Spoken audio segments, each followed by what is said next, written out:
Many of the world's most beautiful countries can be considered dangerous for travelers. Hi, I'm Rebecca Brayton and welcome to WatchMojo.com. And today we're speaking with Frommer's editor Jean Shannon about how to prepare for travel to a dangerous country. Can you give us a few examples of potentially dangerous countries that we might want to visit? I think a place like Iraq or Somalia, it's certainly going at your own risk. It'll be hard to get things like insurance or that sort of thing. Do your research, take precautions, find a local who can take you through these places, and just learn about how the culture works so you can get around a bit easier. Greece is a great example that's been in the news.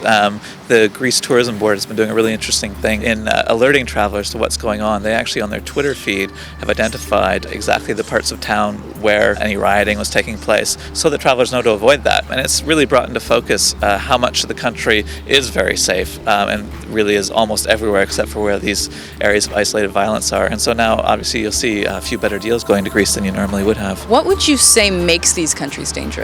Usually political violence. There's certain places, Somalia being a great example, where foreigners are targeted as sort of some sort of prize. Most places where there's violence, it has nothing to do with the traveler, and it really is an internal matter. So as long as you steer clear of it, you'll be okay. How can we best plan beforehand to avoid danger in these countries? Well, it's a lot of self-education. I think learning a bit of the language so you can actually communicate with people while you're there. Learning what to do when you're in a dangerous situation, just in terms of whether to negotiate or not. Certainly making contact with your embassy while you're there and making people aware of where you are and trying to be in as direct contact with people as much as possible so if something does happen, they'll know quite quickly and can do something about it for you.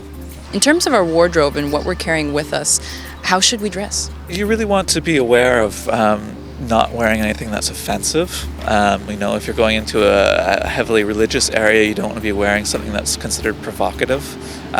Certainly wardrobe could be an advantage in terms of disguising you and making you not stand out. I think a lot of times, even in going to a destination like Rio, for example, that really isn't dangerous per se, but where foreigners or tourists can be targeted for robbery and that sort of thing, making sure that you're not wearing flashy jewelry or any of that sort of thing. Just kind of being cautious of what the risks are and accommodating them.